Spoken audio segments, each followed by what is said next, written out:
Hi everyone, welcome to the first of our online lectures for pharmacology, OTD 506, and we're moving into cardiac and cardiac associated conditions and the way we treat these conditions.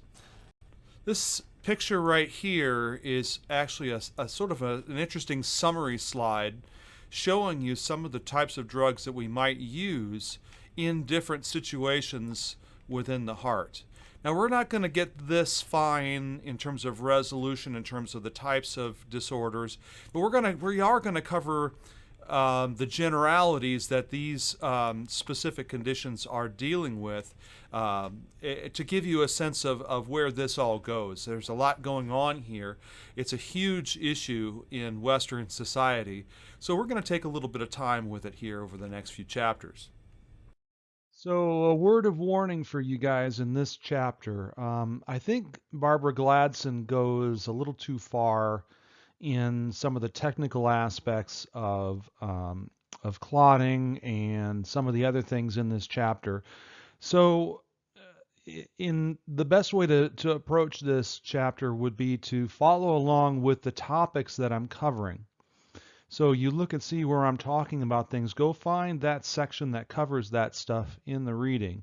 And it may be a little bit of slice and dice. I know that you may not like that, but that's just the way things are gonna have to work. It's only a little bit here and there. I'm not going to drill down into the exactitudes of the intrinsic and extrinsic pathways, things like that.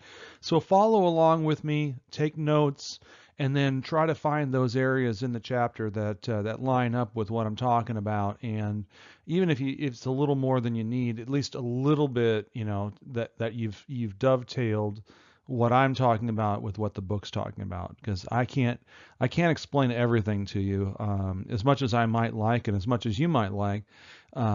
We still have to integrate that which we read, even as caregivers. So follow along with me, see where I'm putting emphasis, and hopefully you'll be able to wade through it. And this isn't going to be the only chapter we do this sort of thing. So good luck. As I was reflecting on this chapter, one of the things I'm acutely aware of is that we have a sort of chicken and egg situation, that we are going to try to discuss these things sort of in turn, but at the end of the day, they're all interrelated. Like, for instance, chapter 7 is about thrombosis and blood flow. But you can't talk about blood flow without also including the idea of metabolic need. That is to say, blood flow must meet metabolic need. And in order to achieve blood flow that meets metabolic need, you need cardiac function. So you can't leave these things behind as easily as it might seem. And there will be some stuff that I may allude to that I'll come back to in talking about cardiac function. And so forth. So hopefully you could hang with me. We'll try to go slow, try to be methodical about it so that you can take it all in. So Barbara Gladson did us sort of a favor, and she decided to go ahead and start with blood flow first. The ideas of atherosclerosis and thrombosis interfering with certainly coronary blood flow, but you can extrapolate this to all sorts of other systems. We are focusing in the coronary perspective, but the truth is we can see pathophysiology that's very, very similar, only it's happening somewhere else other than the heart. So because we do have a diversity of experience with the students in this class, I am going to spend a bit of time working on some of the physiology and pathophysiology of cardiac function to sort of set the stage, the rationale, if you will, for why we might use certain drugs to treat what they do. It's actually, once you sort of get the physiology, the problems become relatively simple, dare I say it, for what we're going to do in terms of strategy to deal with these issues. So let's start with arteriosclerosis. This is a general term talking about the hardening, loss of elasticity. Another way of saying that would be loss of compliance and elastance of medium or large arteries. We also have arteriosclerosis, which really isn't used all that much. It's probably more common than arteriosclerosis, as it turns out. It's just that these are arterioles. These are smaller arteries. Coronary arteries would sort of be on the verge of being arteriolosclerosis. But I think that's kind of an interesting term I just carried over. Atherosclerosis, this is where we see hardening of an artery. So this is a form of arteriosclerosis that's involving a plaque itself. Not all hardening of arteries is plaque oriented, and a lot of it's just loss of elasticity of the collagen and the elastin in the arteries themselves, just due to age and time. If we have something that's atherogenic, that is the word that we would use for substances or any disorders or events that lead to atherosclerotic plaques and atherosclerosis. Atherogenic substances are capable of inducing atherogenesis, which is the development of plaques, which is one of the most common forms of coronary artery disease. There are non-atherogenic forms of angina and so forth, but generally this atherogenesis induced by something leads to the conditions that we often see in the clinic. In any cardiac condition, the issue is always a mismatch between what is available to be used and what is needed to meet what the heart's trying to do in order to supply blood to the rest of the body. So in terms of supply, maybe we have issues with obstruction of the vessels in the coronary arteries. Could be something at the microvascular level, or it could be something more significant in a larger vessel. We could have an issue with pressure, the decreased pressure. It could be because of lower oxygen, and it could be because of hemoglobin loss due to either blood loss or a disorder that leads to anemia, anything that's going to cause the loss and ability of the blood to carry oxygen. So that's on the supply side. On the demand side, what we have is cardiac output, that is heart rate, how often the heart must work in order to meet demand, how well the heart can contract. If the heart has low contractility, it may be beating like crazy, but it's not squeezing very much when it does. Wall tension, again, this is going to get to the idea of preload and afterload. If wall tension is very, very high, the heart has to work very, very hard in order to get that blood moving. And that will cause an increase in demand. Put together, demand is often abbreviated as myocardial oxygen consumption, or MVO2. So if you hear a cardiologist talking about increased MVO2, what that's saying is that the heart needs more oxygen, sometimes more glucose, but usually the limiting factor is oxygen. And so its demand for oxygen is often exceeding what can be supplied by the vasculature. And this is just to illustrate how we might actually see this in action. If we look at low intensity versus high intensity exercise, certainly high intensity exercise is going to increase demand from the heart in terms of work, and so it's going to need more oxygen and glucose. If you look at the straight up curves, like for instance diastolic blood pressure doesn't change all that much. May go up a little bit. If we look at heart rate, certainly heart rate goes up a little bit. Certainly systolic blood pressure goes up a little bit. It's not dramatic. But if you do this thing called double product, which is heart rate times blood pressure, you can really see that high intensity spike relative to low intensity exercise. So that's kind of teasing out the phenomenon, which is a combination of increased load from blood pressure along with increased work, leading to this double product, which is really the whammy when it comes to MVO2.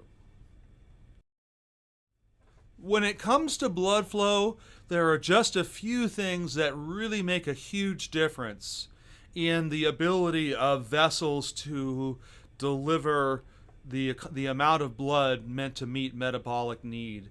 And it's well described by something known as Poiseuille's law, which was something that was developed back about the time of Louis Pasteur.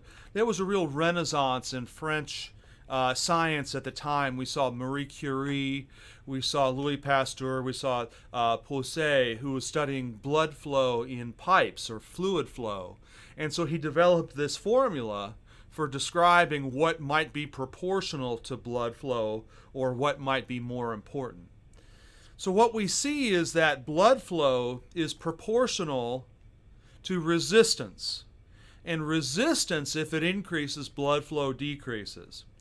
So what affects resistance? And the first thing that he found was length affects resistance. That the longer the tube, the more resistance you have, just because of increased surface area, more friction. And it's a direct proportion. So if you double the length, you double the resistance, and flow is cut in half. Resistance is also proportional to viscosity, which Poiseuille used the Greek letter eta, the thickness of the blood.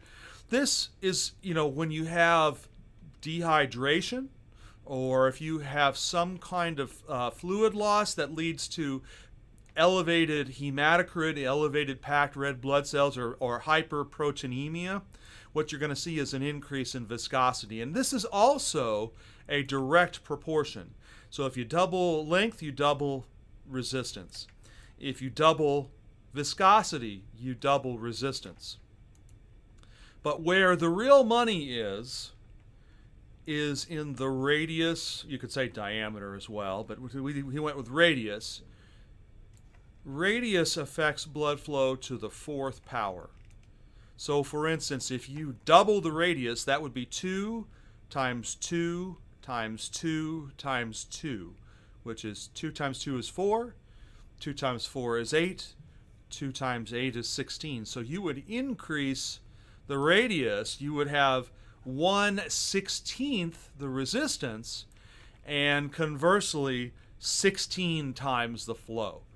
So resistance in human physiology is the real driver of blood flow. Viscosity, mostly only in disorders will you see issues with that.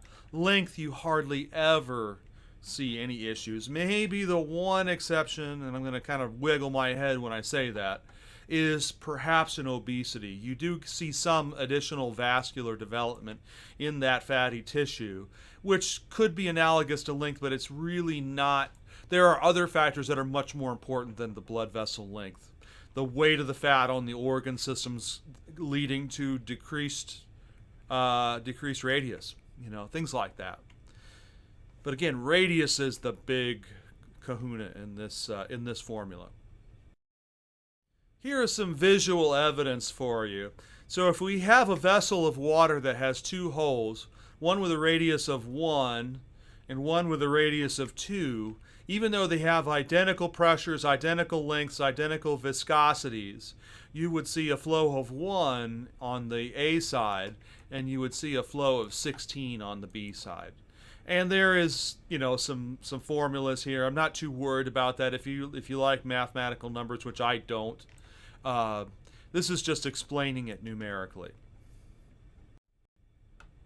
So in the process of atherosclerosis, the issue is most of the time radius and or potentially embolus causing a dramatic loss of radius.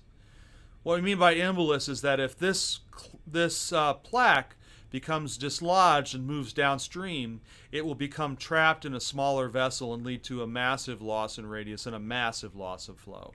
But in this case, we're going to talk about a static plaque here, and that even if we cut the radius only in half, the flow through here is only 1/16. That's how dramatic the change in flow is, and that's why clots or plaques are so dangerous.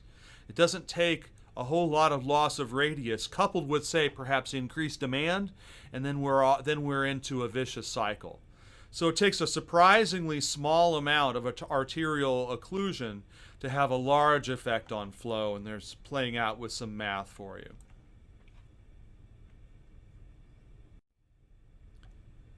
Let's get back to the idea of oxygen supply versus oxygen demand.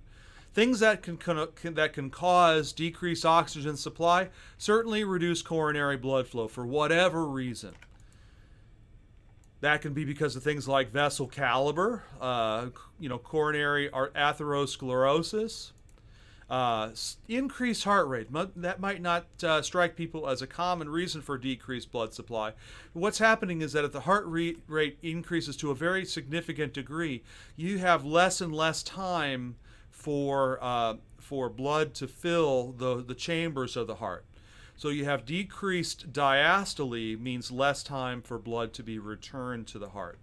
And so heart rate increase can lead to decreased oxygen blood supply, especially when the heart rate is very, very high. Decreased perfusion pressure, that may be due to either loss of patency of a blood vessel, like for instance in hemorrhage, or it could be because of massive vasodilation systemically. That could be because of an anaphylaxis, or it could be due to weakening of the heart muscle itself. Lastly, we have what's called increased ventricular wall tension. What's going on here is that you're getting some kind of compression force that's leading to the vessels being compressed inside the myocardium. That can be external, like for instance cardiac tamponade, or it can be due to just overt contractive force within the myocardium itself. Let me give you just sort of examples that you can do on your own. If you just squeeze your fist, and I'm doing this myself right now, you can make your knuckles turn white. That's sort of what we're talking about here. If there is stiffness in the pericardium, muscle wall stiffness, and then you have contraction on top of it, that can lead to compression of vessels and thus decreased oxygen supply to the myocardium. On the other side, we have increased demand. So we may have decent flow, at least during low demand, but as soon as demand goes up, we often will see crisis. So examples of increased oxygen demand, certainly increased heart rate. Anytime you're increasing cardiac output, that's going to increase demand. Increased contractility, anything that's causing the muscle to want to contract more often. Fibrillation, that sort of a thing. Or the heart is squeezing harder, for instance, sympathetic stimulation causing increased force of contraction. Okay. Ventricular wall tension. Now this one here is sort of like over here. What we have going on here with ventricular wall tension is that the heart has to work harder in order to squeeze. So it requires increased contractility in order to squeeze. Elevated filling pressure, that is to say you get a big bolus of blood or the ambient pressure is high. You have too much fluid in the system, and so systemic pressure is up. That does something that's called preload. And what you have is if you have just a whole lot of blood in that heart and the heart's overextended, you begin getting into a situation where, in the Frank Starling law, length tension relationship, where the muscle's getting too stretched and it can no longer squeeze to an ideal strength. Okay, that's called preload or dilated forms of heart failure. Or we have resistance to ejection, that is to say, increased afterload. If aortic pressure is really, really high, or if there's an occlusion in the aorta that's causing obstruction, causing pushback, if you will, that would lead to resistance to ejection, or what we would call afterload type demand. Preload is before the ventricles contract. Afterload is while the ventricles are contracting. But again, these things work in tandem. You very rarely see one thing. What you see is a sort of cyclical progression. Decreased blood flow leads to increased heart rate. Decreased vessel caliber means that we squeeze more, or there's more tension or more resistance. These things work together It's never in isolation. Atherosclerosis, the disease process of atherosclerosis, starts with what I would call a sort of a canary in the coal mine scenario. The canary in the coal mine in this case is the endothelial cell, and the endothelial cell either is the cell that comprises capillaries, but also lines the interior of all arteries, veins, and the interior surface of the heart. So if there's any inflammation there, any damage there, that really sets us off down a path of damage to atherosclerosis. Among the highest risk factors for damage would be high blood pressure. That's why, because it's so prevalent in creating damage, or it's so effective at creating damage in these delicate cells, that's why clinicians and caregivers and folks with caregiving capability and authority will go after high blood pressure pretty aggressively, either through exercise and diet or pharmacologically. High cholesterol is not quite as big of a deal, but it can be. So, and what happens is when the damage and the inflammation occurs, that tends to make these endothelial cells more sticky and a site for precipitation. Now, whether it's cholesterol and calcium, it's a little bit of both. Platelets as well. And so high cholesterol seems to be, it has a predisposition for settling out of the blood plasma, just sort of like calcium does too. And so high cholesterol can be a risk factor. Other irritants, that doesn't have to be nicotine, but nicotine is a well-known endothelial irritant. It could also be damage from physical trauma or malformation in some cases. So if you have irritation for any reason, and nicotine's well known to do that. And then things like diabetes. So diabetes, one of the issues is what we would call glycolipotoxicity. Glycolipotoxicity means elevated blood sugar, elevated blood lipids, triglycerides. And that combination, that 1-2, which is prevalent in metabolic syndrome of diabetes, it doesn't have to be diabetes. Certainly high fat, high carbohydrate diet would also do this. And they kind of go hand in hand. If you have a high fat, high carbohydrate diet, you might develop diabetes, and in the same time predisposing yourself to coronary artery disease. So these things work hand in hand. So these are some common causes. And so why are endothelial cells so special? Well, they are special because they work with the other tissues in the blood vessels. If you've had a physiology course like mine, one of the things I point out is that arteries serve as what we call a pressure reservoir. That is to say, they dilate when the systolic wave of pressure is coming from the heart. And then they save that energy up and then they contract after the fact. Well, part of how that works, and there's more to the story than that, but endothelial cells will manufacture and then release a compound. It's a free radical. It's a reactive oxygen species. It's called nitric oxide. The Nobel Prize was awarded to for the person and the team that discovered that, and it wasn't a protein. They thought it might be a protein or some kind of paracrine signal. It's still acting in paracrine fashion. It's just that it's a gas. So it releases nitric oxide. That nitric oxide comes down and activates a relaxation pathway through a second messenger called cyclic GMP. In any case, you create this cyclic GMP. It causes the smooth muscle to relax, and the blood vessels dilate. They dilate during systole of the cardiac stroke, but they can also relax due to other signals. So there are other signals that will mediate relaxation, parasympathetic type signals.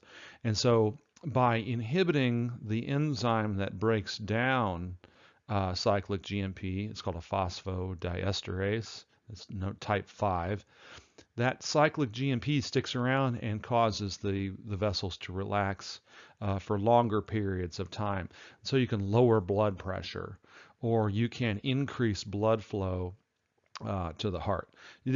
In many ways, what you can do is you can undo a lot of the things that are going on here. And what I mean is that each of these activities out here, whether you have diabetes or you smoke or you have a family history of hypertension, high fat, high glucose diet, all of these things contribute to endothelial damage, which reduces nitric oxide.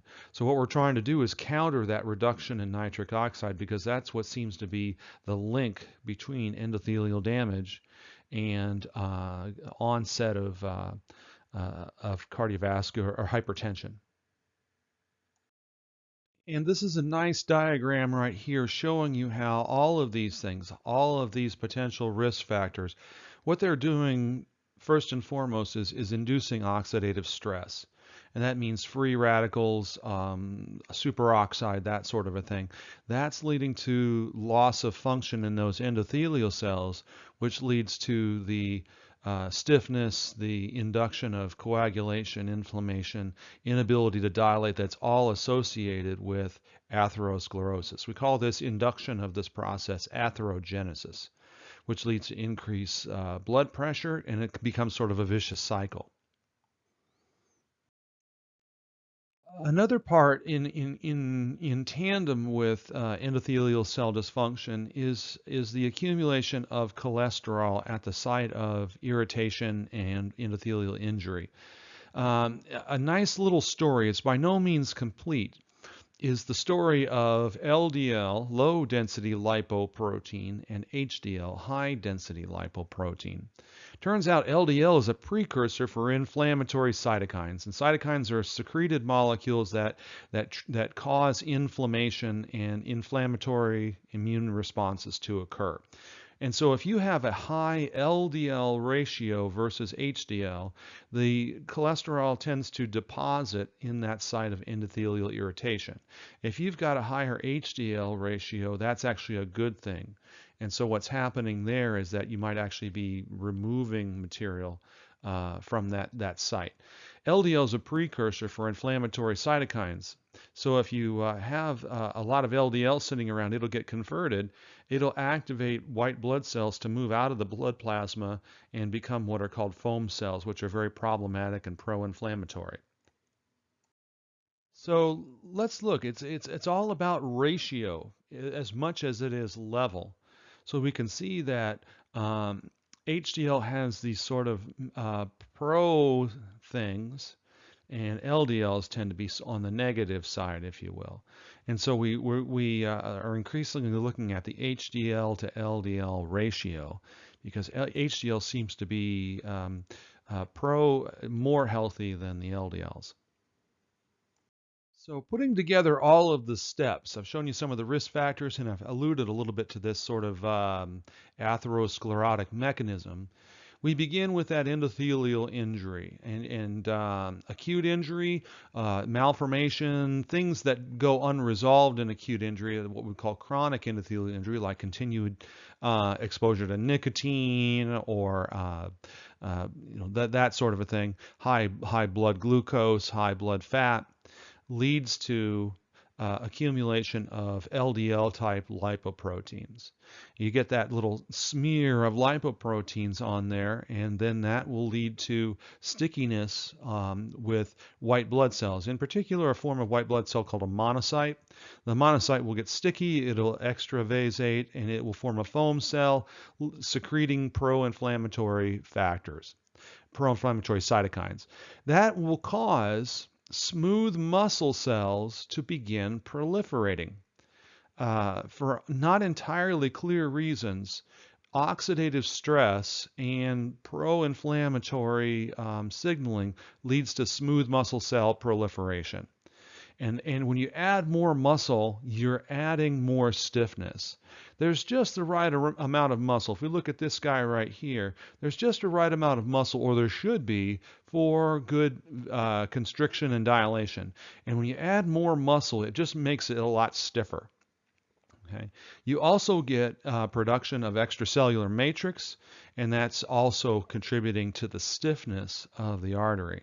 Not the occlusion so much, but certainly the stiffness. So you're getting higher highs on the systolic waves because it's more stiff, and that can lead to more damage. More inflammatory factor release, maybe from the endothelial cells, certainly from the monocytes that are now foam cells, and then that can lead to things like platelets getting activated and adhering to the vascular surface, and that's really where the occlusion side of the equation begins. And here's this figure again. So the LDL accumulates, it gets converted into inflammatory cytokines that cause these monocytes to differentiate into what are called phagocytotic macrophages. And those guys will phagocytose LDLs and become what we call foam cells. We're not exactly sure what that's supposed to be doing. Maybe they're trying to clear the inflammatory cytokines and they can't. But in any case, these foam cells accumulate and become part of the plaque that we see on the interior of the vessel. Here's a figure showing it yet another way. So we get endothelial dysfunction, we get that accumulation of low-density lipoproteins, invasion of monocytes. That leads to inflammation and accumulation of platelets and calcium deposition. It may even lead to loss of patency of the vessel, and you get this sort of proliferation, scarification type event going on. More accumulation until it becomes truly obstructive and or pathological. So we've hit the half-hour mark. I'm going to go ahead and pause right here, take a break, and we will resume this chapter moving forward. And as always, if you have questions, reach out to me. I know this is technical stuff, and I know that you're going to want some clarifications possibly. Don't be afraid to reach out to me and let me know how I can help you. Talk to you soon.